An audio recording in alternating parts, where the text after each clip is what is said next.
Africa's challenges, embodies geopolitical awareness and represents historical precedents through his commitment to consultative processes. His philosophy and experience make him the ideal candidate for the role of African Union Commission chairperson.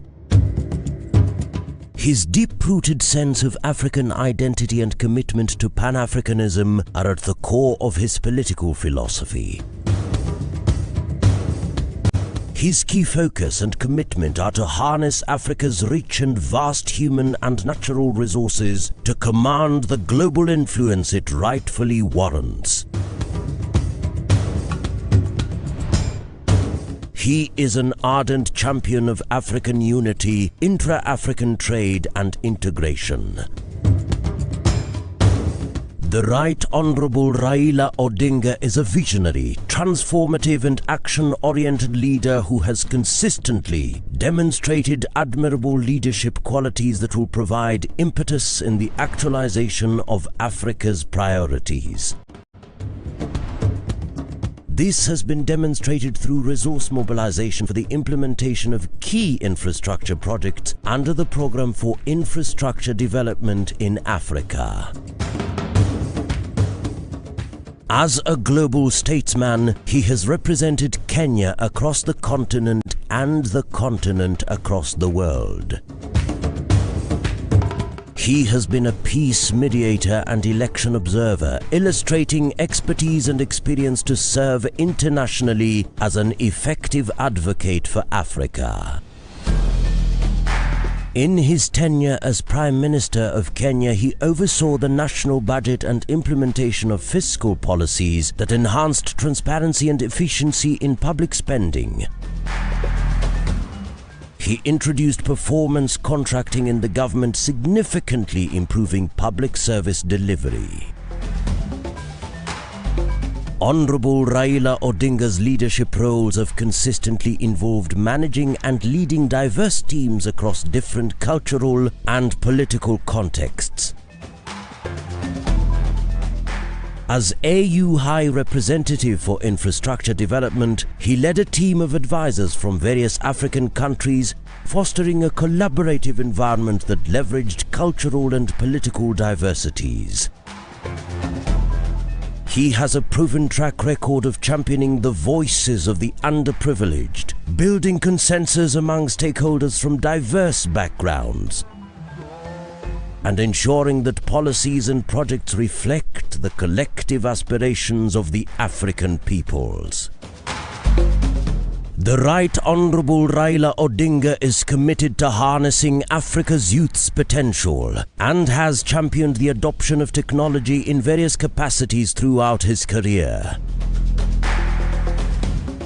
His role at the African Union involved promoting the integration of digital solutions in infrastructure projects such as the Continental High-Speed Train and Smart City initiatives.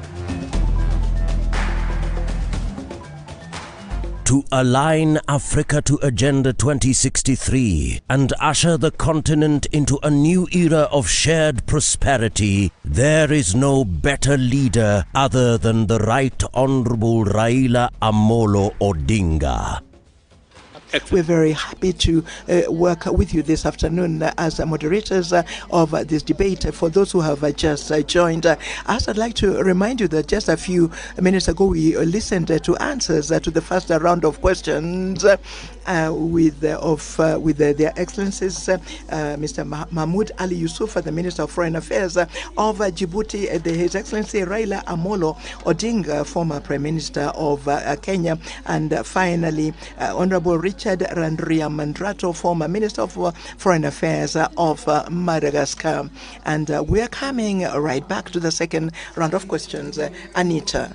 about to start the round 2 of our debate here, Mjadala Africa Leadership Debate, where we are witnessing and listening to 3 esteemed candidates, each vying for the chairperson position of the African Union Commission. Earlier on, we heard their thoughts on issues such as the African Continental Free Trade Area, and now we're moving into the second round. And if you're just joining us, we're beaming live from the Federal Democratic Republic of Ethiopia, Addis Ababa to be specific. Et pour ouvrir le deuxième round, mesdames. To start the second round, ladies and gentlemen, honorable participants, we're going to open a second envelope so that we can see the question that was prepared by an independent panel for this debate. Let me remind you, ladies and gentlemen, that the questions were drafted in 2 languages, in French and then in English. So, Your Excellencies, the candidates, your question is this.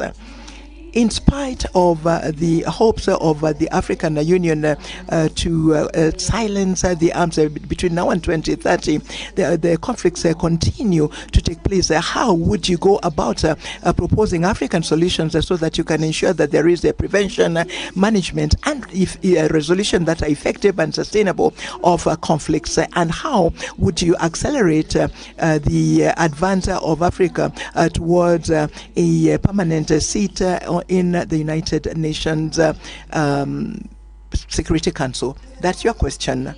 Whose aspiration to silence guns by 2020, conflicts persist. How will you foster African solutions to ensure effective and durable conflict prevention, management, and resolution?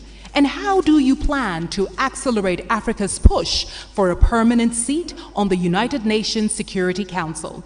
Ladies and gentlemen, our esteemed candidates, the first to answer this round of questions will be His Excellency Raila Amolo Odinga. You have 4 minutes, Your Excellency. Thank you very much. Well, silencing the guns on the continent. As you know that in 2013, the EU met and passed a resolution to silence the guns by 2020. We are today in 2024, and the guns are not silent. They're very loud, roaring all over the continent. We need to address the causative factors of these conflicts. There are some which are conflict caused by poverty or deprivation. Some of them by conflict within the society, again, things like ethnicity and so on. Some of them are externally influenced or promoted. Some are religious and so on. So there's not a common factor. But what you need to do is to address the causative factors which could translate into these conflicts throughout the continent. And this is what I will do myself. First, as you know that our African countries are not at the same levels of development. Those which are more developed, like for example in terms of governance, there are some areas where you have got exclusions of people, and as a result of this, there's some people move to use other means.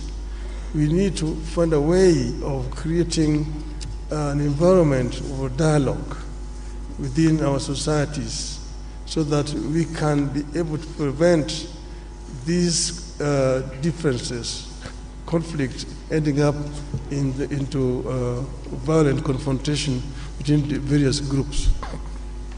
We don't need to put a time span, but I'm sure that it is possible to end these conflicts and stop the guns by 2035, in my view.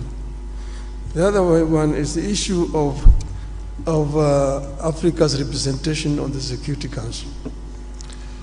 This is something that has been long overdue.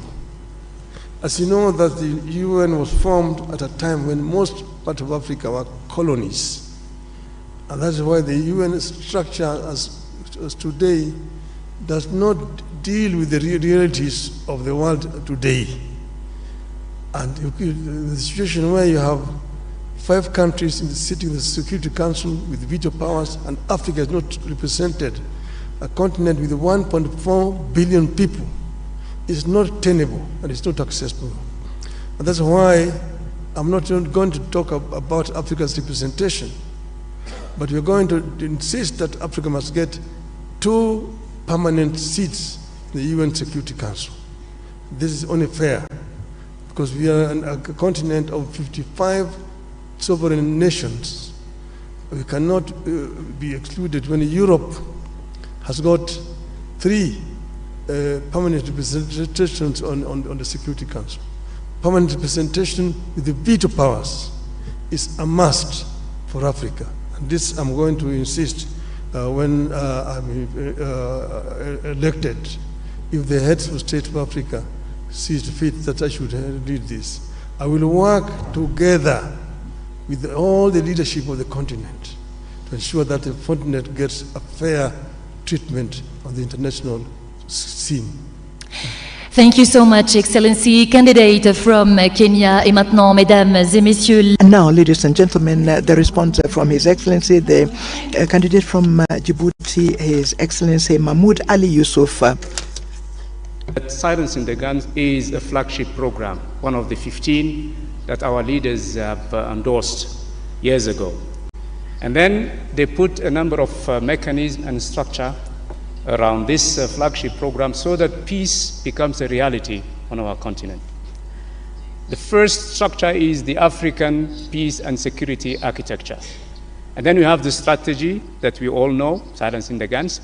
And to support this strategy, the African Union put in place a number of mechanisms. One of them is the Peace and Security Council. The other one is the Committee of Elders, the Committee of Chief of Staff.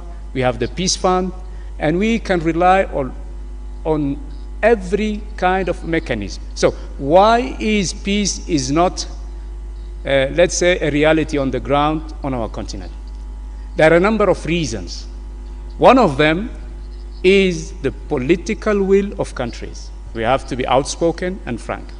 We make decisions at the Peace and Security Council level. These decisions are not implemented. Our Peace and Security Council is not proactive. It is reacting to crises when they occur and happen. This has to change. And I'm sending a message to our member countries saying this has to change. The number 2 problem that we have to face is our standby forces. We have them on the papers. Of course, sometimes we can mobilize them, but they lack resources. We are still relying on foreign partnership for our resources. Let me give you an example. AMISOM. Since 2007, ATMIS has been financed by the European Union and the United Nations, up to 2.7 billion euros. Now, financial resources are critical. Why should we have the money so that we can operate on crisis ground on the continent? Because without money, we cannot deploy our standby forces. Without money, even the committee of mediators cannot go and discuss with the stakeholders. They sometimes wait for the tickets, the per diems, days and days and days. It's very critical that the Peace Fund, in which we have $400 million, that the Commission and the PRC, get to the compromise situation where that money could be used for peace on the continent. So far, only the interest of the 400 millions are used. And I'm really shameful when I say, DRC have been given 1 million for peace, issues through this fund. And they have given to, another country 1.5 million. It has to change. We need the authority from the member countries so that we can use this money, the $400 million, to keep peace on our continent. There are so many other bottlenecks that needs to be handled very quickly. But money is one of them. The Peace and Security Council mission is the second problem. And then we have a third one. This one also has to be underline very seriously. When a crisis happens, I give you the example of Somalia. I've been around for some time. I've been dealing with this problem for many years. When there is no unity of purpose between the countries around this country, neighboring countries, this country will never stand on its feet. That's what we are experiencing today in the Sudan. Hundreds of thousands of people have been killed, millions displaced. Neighboring countries are still fighting on the Sudan, and the African Union and IGAD are watching. Sorry, sir, your time is up. Okay, sorry, because I can talk hours about this issue. No problem, sir. Thank you so much for your contribution. And ladies and gentlemen, as a reminder, especially to our esteemed candidates, if you go beyond the time, I will be forced to interrupt, and I don't want to do that, so please forgive me. May we kindly have our last candidate, His Excellency Randir Mandrato, to respond to the question. Your Excellency, the floor is yours. Faire taire les armes. Silencing the guns and issues relating to peace and security in general actually are due to so many things. It's not like turning on a switch or switching it off, not on and off a switch. No, there are several factors that have to be taken into consideration, and that is the reason why the African continent and the African Union have been challenges to silence the guns. But we have to resolve our conflicts peacefully, and this is one of the principles of the African Union, just like the principle of non-interference. So this is an aspect that we all have to actually look at. When exactly do we talk about non-interference or non-indifference, and how do we use them to silence the guns? But that is the situation in which we find ourselves in. And if I am chosen by the heads of states and government as chairperson of the commission, I will make sure that the African Union Commission would actually work towards resolving our conflicts peacefully, because we have that in the Constitutive Act of Africa, of the African Union.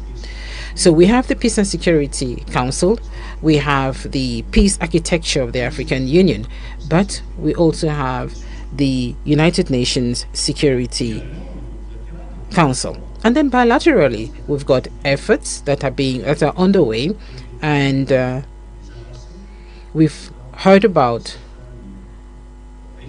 progress in some areas, in some regions where we have long-standing conflicts.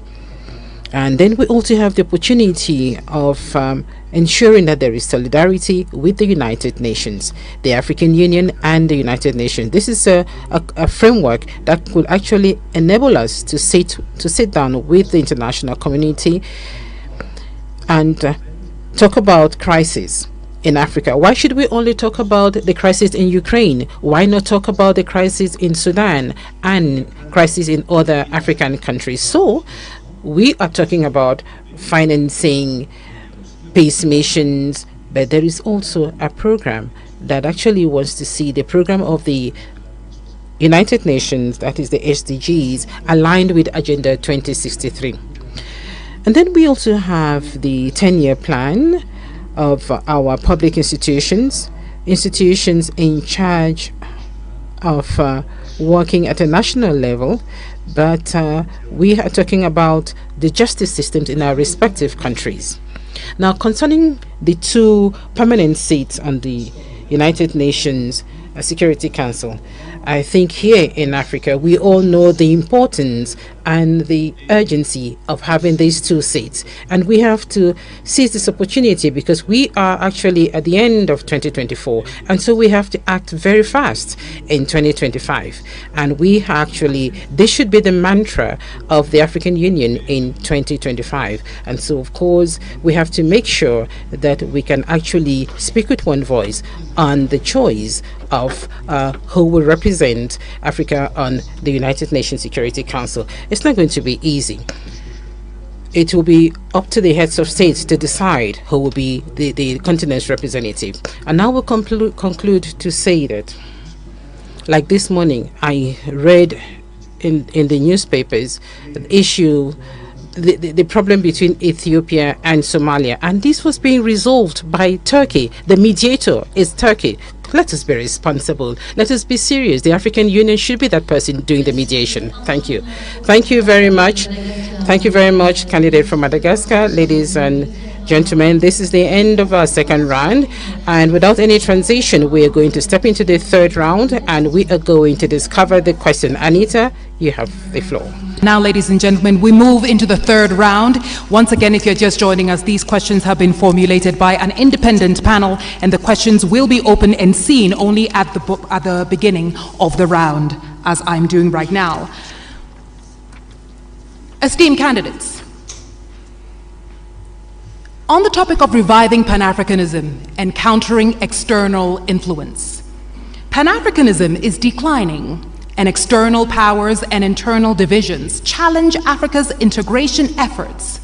What specific steps will you take to rekindle the spirit of Pan-Africanism, counter big power politics on the continent, mobilize African countries behind a common integration agenda, ensure resource self-reliance, and position regional economic communities at the center of this process?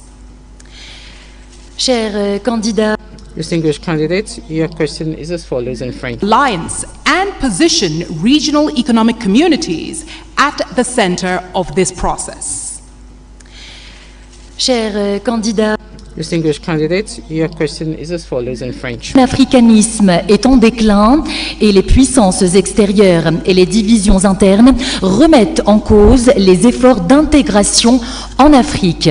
Quelles mesures spécifiques comptez-vous prendre pour raviver l'esprit du panafricanisme contre la politique des grandes puissances sur le continent, mobiliser les pays africains derrière un programme d'intégration commun, assurer l'autonomie en matière de ressources et positionner également les communautés économiques régionales au centre de ce processus? Et nous allons commencer tout de suite avec le candidat. And we will start with the candidate of Djibouti to provide his answer. You have 4 minutes.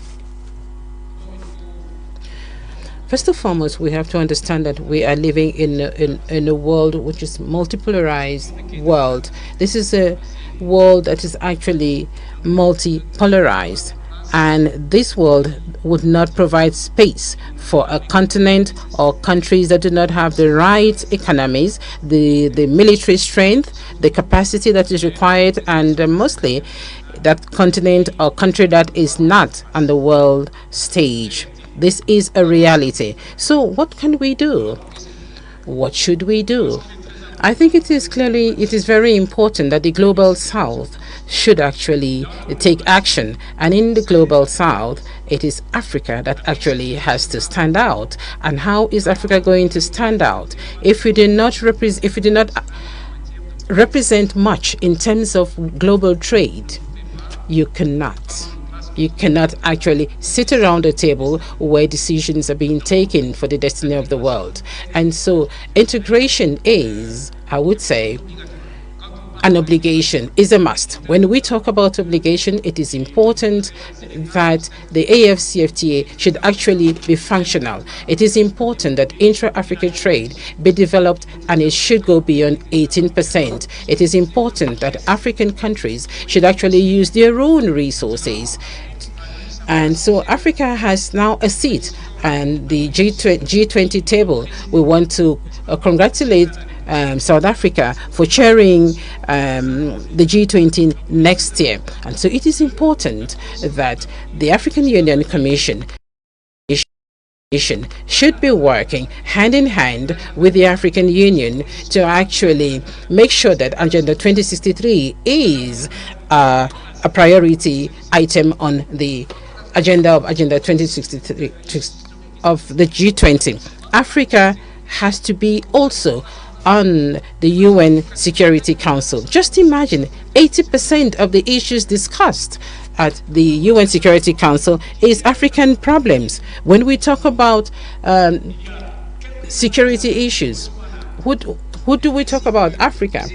We have, when we talk about food insecurity, we also hear Africa, Zimbabwe, Botswana, Ethiopia, Kenya, Somalia, they have actually been victims of natural disasters, but we are not the ones polluting the world. So the African Union should also be fully involved in the COP discussions. The COP discussions should also be held here in Africa. So a strong Africa has to be an Africa that is present on the global stage. We have to see that Africa has to be part and parcel of the global south, and this is what we have to do. And I'm going to make sure that our commission is going to work to ensure that Africa is part of the global south. Integration is a long-winded effort. It goes through solidarity. We are not working among ourselves. We are not speaking to one another as neighbors. We'd rather trade with non-African countries because we have non-tariff barriers, because our currencies are not convertible. Our currencies are not convertible. If I want to trade in birr with Ethiopia, and Ethiopia wants to trade in francs, definitely there is loss of money. So we should have a payment and compensation system in Africa. We have to mobilize resources between 5 and 10 billion so that this compensation system is functional. Are we going to have a single currency in Africa? Why not? That is possible. Daughter Excellency Randia Mandrato, it's your turn, sir. 4 minutes. Je ne pense pas. Well, I do not think that Pan-Africanism is actually dying out. No, because Pan-Africanism is in us. We are Pan-Africanists. You cannot erase the history of this continent, the history which also includes the efforts of our diaspora. So Pan-Africanism is really not dying in Africa. It is true that we all have a huge responsibility. The current generation that we have to work to make sure that the future generation should not forget what our founding fathers actually had in mind when they were establishing the OAU, so that all those who are in Africa should continue to live the same dream the same dream. We inherited this continent from our founding fathers, and we have the Africa that we want. The Africa that we see is the Africa where we live in, and the Africa that we want is the Africa that we want to prepare and which we must prepare. And so there is a clear difference between the Africa in which we are and the African Union, which is our own home, the common house. And if the African Union Commission does not put in the right resources, the human resources and the financial resources, even the diplomats and the military, we will not get to where we want to be. And so I am of the opinion that it all depends on the will of the people to go beyond the challenges that we face today. We all know the problems of our African Union today. There are certain aspects that do not meet the expectations of the people. For example, the SACA audit that was prepared by experts proposing reforms that have to be undertaken. We also have reforms that were undertaken in 2016. So we need to undertake those reforms to ensure that the African Union can actually rise to the challenges. The regional economic communities also have a role to play. I went to COMESA for several years and actually saw the efforts undertaken by countries of COMESA and East Africa. And we see Tunisia, Egypt in COMESA as well, and this will continue. We have the Abuja Treaty actually defined gradual integration at the regional level and then the continental level, and I know we will get there. And I am going to work with the members of the next commission so that together we can actually make all of this easy. And lastly, I think we should also bear in mind, we should also think about the military bases, the foreign military bases in Africa, in African countries. some countries have already started to take their own destiny in their hands in terms of their security. We should be brave enough. We should actually have that courage to make sure that we can actually stand out there as adults that can actually take their destiny in their own hands. Foreign military bases in Africa, we do hope that in a few years' time, those military bases will be a thing of the past, because this military base is actually a source of conflict. Thank you. Thank you very much, Excellency Randram Mandriato, candidate of Madagascar. Now we listen to Raila Amolo Odinga, candidate of Kenya. Thank you. Well, I mentioned earlier on about the inter-African trade, which today stands just at 15%. Inter-European trade, on the other hand, stands at 70%. Inter-Asian trade stands at 60%. Africa trades more with the external world than with itself, wasting a lot of resources. Now, how did Europeans come from behind and leapfrog and overtake Africa? That is something that we need to ask ourselves. But here we need to now look forward to see how we can be able to make use of this huge domestic market that we have. We have a population of 1.4 billion people. And that is what has helped China. China did two things. One was to train the younger generation, the youth, so that they had a very highly skilled manpower. And when they liberalized their economy, the manufacturing units in the West rushed to China. If you go to China, for example, take the automobile, the Ford, the Jeep, the BMW, the Mercedes, the Toyota, the Nissan, they're all there in China. And because there was cheap, highly skilled, cheap labor, secondly, cheap raw material. The raw materials which they were actually getting originally from Africa. And that is how China has managed to develop a 600 million people middle class. Africa can be able to fill the gap which is being left down there by China by actually coming together and opening up. So we need to come together as Africa and create an African market which will be able to attract investors to come to our continent. Africa is the youngest continent in terms of population. 70% of our population is below the age of 35. That is a big bonus. It can be a bonus or it can be a curse. If the youth are not empowered, given requisite knowledge and skills, they become a drug to society, drunkards, drug addicts, and criminals.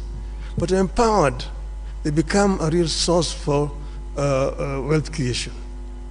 It is a pity today that many African youths drown in the Mediterranean trying to seek greener pastures in Europe because you have not created conditions that can retain them here.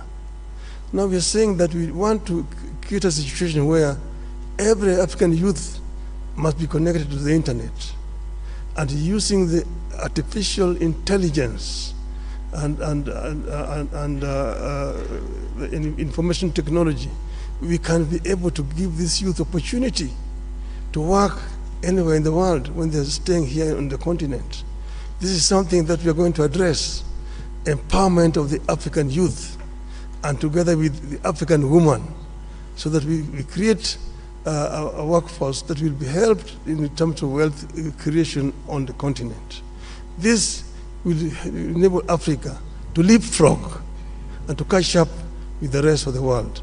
I'm saying that I want to be a vehicle to be used to help Africa to get there. We will work together with all the leadership in the continent so that Africa moves. Thank you, Your Excellency. Thank you very much, Your Excellency Raila Odinga, finishing us on the third round. And now we move into the fourth and final round, and I give my sister the opportunity to open the envelope and tell us what the first or the last question rather is. And ladies and gentlemen, as a form of a reminder, after this we have a quick break, and after the break each of our esteemed candidates will have 2 minutes to share their closing remarks. Fatima? Dear candidates, your question is this one. The implementation of the key reforms at the African Union that were decided by the Assembly of Heads of State and Government has come to a standstill, and which has a negative impact on the structural stability and the financial viability of the Union, and also on the lack of the African Union to have an impact. Were you to become the chairperson, what new approaches would you adopt to reinvigorate the implementation of these reforms, rationalize the programs of the African Union, and strengthen its effectiveness in the long term? Under the topic of implementing of reforms agreed under the Assembly Decision 635, the implementation of key African Union reforms decided by the Assembly of Heads of States and Governments has stalled, with an adverse impact on its structural viability and financial sustainability, and the AU's focus on a few high-impact public goods. If you become chairperson, what new approaches will you introduce to reinvigorate the implementation of these reforms, streamline the AU's agenda, and strengthen its long-term effectiveness? Et j'invite à présent le candidat. I'd like to invite the candidate from Madagascar to respond first. First of all, we have to begin by bringing back order to our shared home, the African Union. I think this is the highest priority. The mandate of the chairperson of the commission as a whole is last 4 years. So that is a very short period of time to be able to change from top to bottom what needs to be changed in terms of institutional reforms of the African Union. So one must begin by bringing back order. I did mention a short while ago the recommendations of the SACA audit. I also mentioned the reforms that have already been proposed in 2016. There would be other reforms. What needs to be done were I to become the chairperson of the union would be to review the documents, and one cannot forget history. One cannot ignore history. I don't think we could. We are at the end of a process. We are at the beginning of a new process, and the outgoing team did what they were able to do with the resources that they had at their disposal. And I would like to thank the outgoing chairperson of the commission, Mr.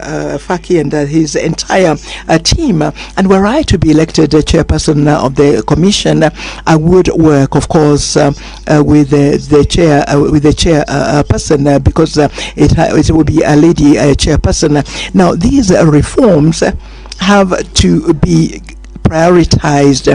There are reforms at the level of the financing of the African Union. There are reforms in terms of mobilization of strategic partnerships. There are, of course, issues that have to do with the effectiveness in the area of peace and security. So we have to prioritize the reforms. Yet, once again, 4 years is too short a period of time. It is therefore important to review objective by objective.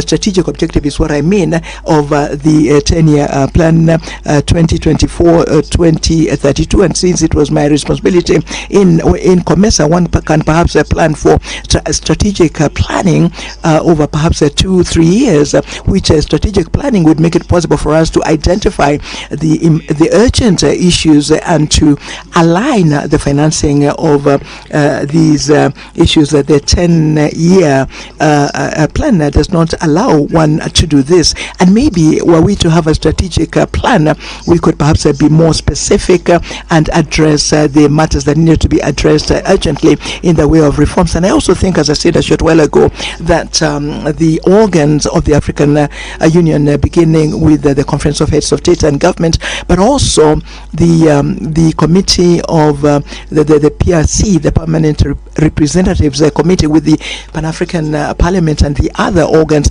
all the organs of the African Union, should agree on the speed they should work at, so that at the end of the day the reforms become visible, become tangible, and that the citizens of the continent can appreciate the effectiveness of a new of the new African Union led by a new team. Thank you. And now I yield the microphone to you, Excellency Raila Odinga. 4 minutes, sir. Well, we know where we are as African Union, and that's why the heads of state came up with that committee on reforms, which was headed by former president, current Rwanda President Kagame. The chairmanship has now been passed over to Honorable William Ruto, President of Kenya. I have had long discussions with President Kagame when he was chairing that committee, because I was working as a high representative of the AU on issues of infrastructure. And I know the kind of frustrations that you feel working that way.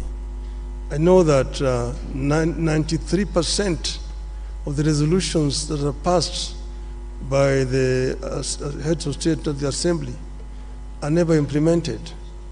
Now, there's some of them are resolutions which were probably not necessary. Some of them are not implementable, but majority of them are just not implemented. Some have to do with the structure and management of the AU at the headquarters. I'm not trying to pass any judgment here because I know that Mr. Paki has worked very hard to try to make the organization move forward. The other one has been the issue of funding, which has been a major challenge, and look at other alternative sources of funding. When I was there as high rep on infrastructure development, we came up with a proposal to set up an infrastructure fund for Africa, and using the African resources, because many of African countries have got a lot of money in sovereign funds, from which the AU can actually borrow without having to pay so much high interest. And this will help AU actually to spearhead the process of constructing some of these infrastructures. I mentioned the Trans-African Railway network, Lagos to Cairo, the high speed. Then you have got Beira in Mozambique to Lobito in Angola and Walvis Bay in Namibia. Then you have got the Lapset, which will come from Lamu in Kenya, running through South Sudan, Central Africa to Kribi in Cameroon, to create a land bridge that opens the interior of Africa and gives these landlocked countries in the continent access to the sea. So some of these are possible, but we need to think out of the box and ensure that most of these reforms which are being proposed are implemented. We were talking about energy, which is a very major issue. And we have got the Grand Inga in the Congo, which can actually power the entire continent with power pools, southern power pool, eastern power pool, central, western, and northern power pool. That will help us to lower the cost of energy in the continent. That would be a revolutionary change in the continent. Then you've got the connectivity, fiber optic connectivity, open skies, opening up the skies for movement of people, and then visas. To do with visas is a big issue. Many African businessmen cannot travel across the continent because they don't have visas. Excellency, I'm really sorry to interrupt you. Les 4 minutes se sont écoulées. Nous allons maintenant suivre. We are going now to listen to the response from the last candidate for this round, the candidate from Djibouti. Let me start by paying tribute to our heads of states who have endorsed those reforms in 2017. And then the champion for those reforms was His Excellency President Kagame, and he passed the responsibility to President Ruto. Now, there are a number of reforms that have already been implemented. We have to recognize that. The size of the commission, we had 10 commissioners, chairperson, deputy chairperson, and 8 commissioners, and it has been reduced. We have what we call a golden rule in terms of managing the staff and the personnel. I'm still waiting for the SACA program to be implemented. I hope that this hot potato will not wait for us, one of us, when we'll be elected. But I hope that the SACA process will be implemented. It is about the personnel, the staff. We have moved from a lot of short contract employees to a permanent contract. That's very important. If you want to create loyalty, you want to create the ownership within your staff and personnel, you have to make them happy. They need to have a permanent contract, and it is in the SACA program. Now, the biggest bottleneck of the reforms is the financing. Our heads of state said we will pay 0.2% of eligible import to the Commission. Only 17 countries, 17, are applying and abiding by that rule. It has to change. I'm not going to impose that on our leaders. It's not my intention, but I will advocate for it. It's very important to have, that particular issue of mobilizing and fostering financing be resolved immediately. Then our experts, there is a unit in the African Union Commission called the Reform Unit, led by Mr. Makoko, a very able African expert. But there are so many reforms that have not been implemented. One of them is PAP, the Pan-African Parliament. It's still a consultative organ. When is the Pan-African Parliament will become a legislative organ? They have passed in 2014 a protocol. Only 15 countries ratified that protocol. And this is one of the major reforms that we have to implement. Then we have on the judicial sector, the Court of Justice, the Commission of Human Rights. Sometimes they are fighting on issues.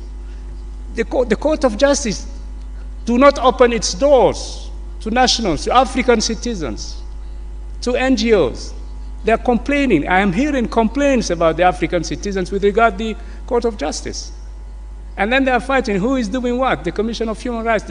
These reforms have to be implemented. And the Bureau of Liaison, a liaison bureau. We have so many on the continent. That's double use of those bureaus. Time is running, time is flying. So we have to rationalize. How can you imagine that you have 3 bureaus in the same region? And we're saying we should have the golden rules for management. And whenever we want to touch one of the bureaus, it's a political matter. It's useless, but it is a political matter. The country that is hosting the bureau is saying, you won't touch it. It has to change. It needs leadership. It needs understanding, negotiation, but it has to change. If you want to change things, we have to be frank and outspoken. We have to be, really tough when it comes to be tough, and lean when it comes to we have to do it. We have to do it. Yes, sir, your time is up. And now, ladies and gentlemen, that brings us to the end of round 4. If you are just joining us, we've had 4 rounds, and each of them has touched on a thematic area. And now we will go for a quick break. When we come back, the candidates each have 2 minutes to share their closing remarks. Mesdames et messieurs, nous remercions bien. Ladies and gentlemen, we'd like to thank our dear candidates for having responded to the last question of the 4th round of this Mjadala Africa Leadership Debate of the African Union. Thank you very much for staying with us. We'll come back in a few minutes.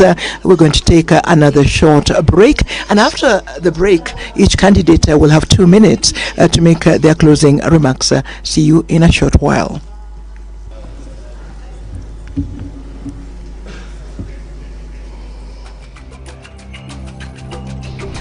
A man of the people, a mobilizer par excellence, a nationalist, patriot to the core, selfless leader, a peacemaker, and a lifelong Pan-Africanist.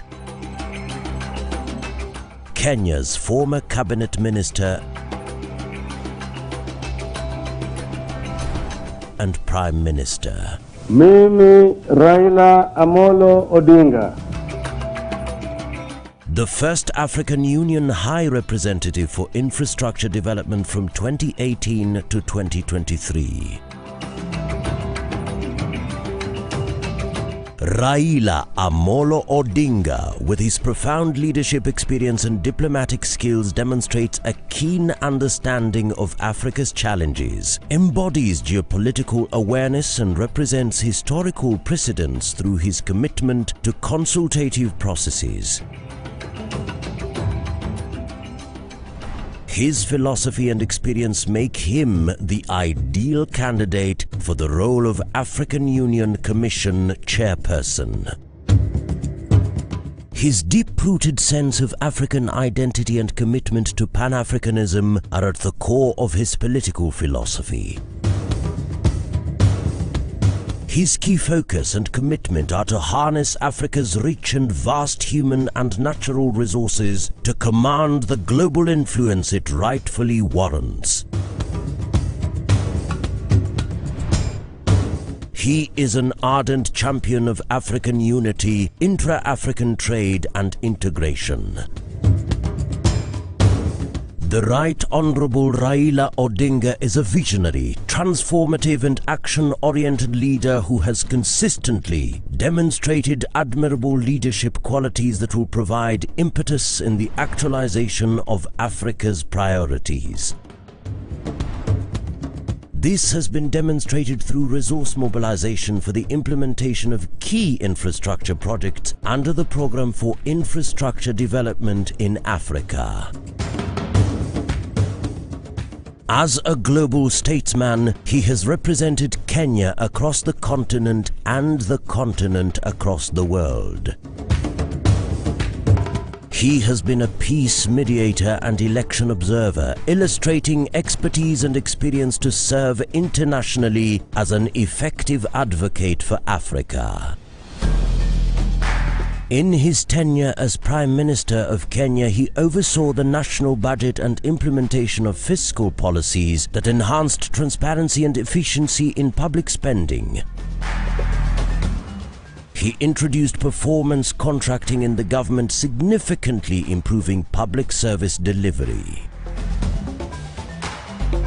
Honourable Raila Odinga's leadership roles have consistently involved managing and leading diverse teams across different cultural and political contexts. As AU High Representative for Infrastructure Development, he led a team of advisors from various African countries, fostering a collaborative environment that leveraged cultural and political diversities. He has a proven track record of championing the voices of the underprivileged, building consensus among stakeholders from diverse backgrounds, and ensuring that policies and projects reflect the collective aspirations of the African peoples. The Right Honourable Raila Odinga is committed to harnessing Africa's youth's potential and has championed the adoption of technology in various capacities throughout his career.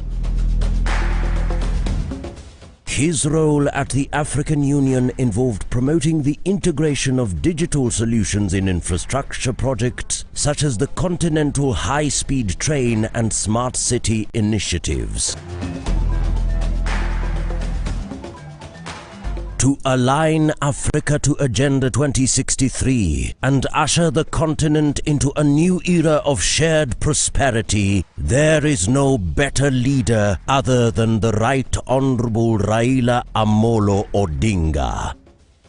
Excellencies, I present to you a visionary Pan-African, a bold and wise leader, a professional and technocrat, as well as a towering statesman and a veteran mobilizer for positive change. Kenya endorses his candidature